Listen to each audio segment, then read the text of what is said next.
wabarakatuh. Selamat pagi pemirsa Semanjat News, bersama saya Agung Mustika dan saya Agung Saiful Akbar. Kami hadir kembali menyapa Anda dengan informasi edukatif dan inspiratif dari lingkungan SMA Negeri Jatinunggal. Pada edisi hari ini kami akan membahas seputar dunia bimbingan dan konseling di sekolah. Bersama sumber kita, Ibu Ima, selaku guru BK, dan kita akan mengenal lebih dekat apa saja peran bimbingan konseling di sekolah dalam mendampingi siswa. Yaitu kita juga akan membahas berbagai jenis kenakalan remaja yang sering terjadi serta bagaimana peran BK dalam mencegah dan menanganinya. Jadi tetap bersama kami di Semanjat News, aktual, inspiratif, dan mendidik. Inilah Semanjat News.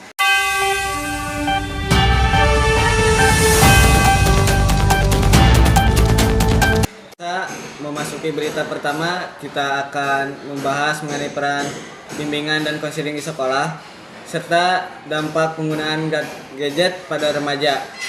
Di era digital saat ini, gadget bukan hanya menjadi alat komunikasi, tetapi juga membawa pengaruh besar terhadap perilaku, pola belajar, dan hingga kesehatan mental peserta didik.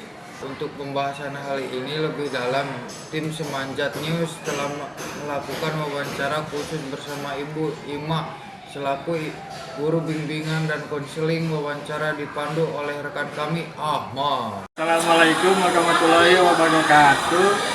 Selamat datang pemirsa Semanjat News. Saya Ahmad dan saat ini saya berada bersama Ibu Aina, guru pembimbing dan konseling SMA Negeri Jatinunggal. Pada kesempatan kali ini kita akan berbincang mengenai peran penting BK di sekolah, serta bagaimana pengaruh penggunaan gadget terhadap perilaku dan perkembangan remaja. Dampak penggunaan gadget di SMA Jatinunggal. Gadget, ya, gadget bukan saja gadget, tapi gadget seperti gadget itu adalah gawai atau handphone ya. Gitu.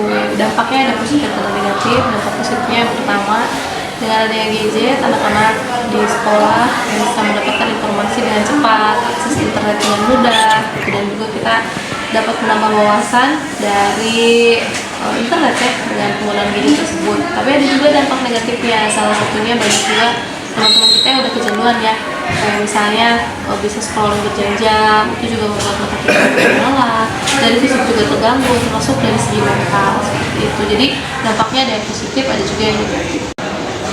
Siapa saja yang paling rentan mengalami gangguan mental akibat penggunaan HP yang berlebihan? Ya, untuk yang paling rentan kecanduan itu tuh bisa dari berbagai kalangan ya, dari mulai anak-anak, remaja, bahkan sampai orang tua pun itu juga rentan. Tapi mungkin yang lebih rentan bisa dibilang ada klasifikasi anak-anak ke remaja. Kenapa? Kalau anak-anak sendiri biasanya masih belum tahu ya mana yang harus dilihat atau ditonton, mana yang tidak. Kalau untuk remaja sendiri, memang bisa misalnya dari salah satu dari informasi yang semakin banyak, anak-anak remaja bisa merasakan insecure, juga merasa rendah diri karena apa? Karena ukuran yang mereka lihat. Jadi untuk kecanduan dari anak bisa sampai orang dewasa. Sekarang nawana ala soto, restoran soto di kalangan siswa. Biasanya penggunaan handphone yang paling tinggi itu ya di rumah atau kalau nggak di jam-jam kosong buat sekolah, seperti di waktu istirahat, seperti itu. Menurut saya Sebaiknya penggunaan ya, bagaimana caranya kita membatasi penggunaan gadget untuk kesehatan mental ya, seperti itu. Yang pertama kali harus kita lakukan adalah konsistensi hari. Kayak misalnya di jadwal nih, kalau misalnya pagi-pagi kita melihat HP, udah cuma dicek doang terus sekolah mau berapa jam, jadi kita lihat durasinya, dikurangi lah untuk penggunaan sendiri. Karena apa? Biasanya kalau misalnya kita terlalu banyak melihat handphone atau terpapar oleh gadget itu, maka kita pasti akan mudah lelah, terus juga mudah pusing, dan jadinya kita tidak aware sama lingkungan sekitar kita, yang akhirnya betul tadi menyebabkan kesehatan mental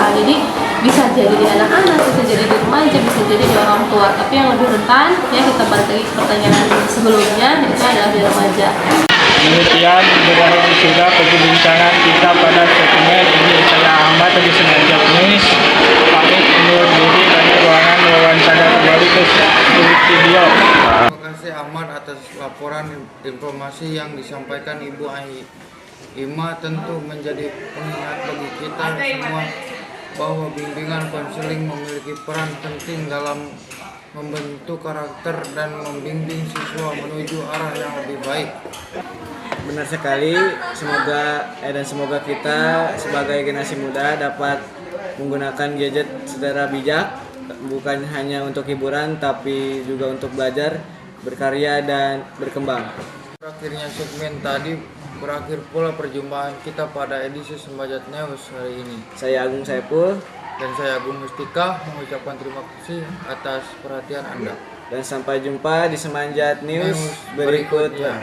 Wassalamualaikum warahmatullahi wabarakatuh.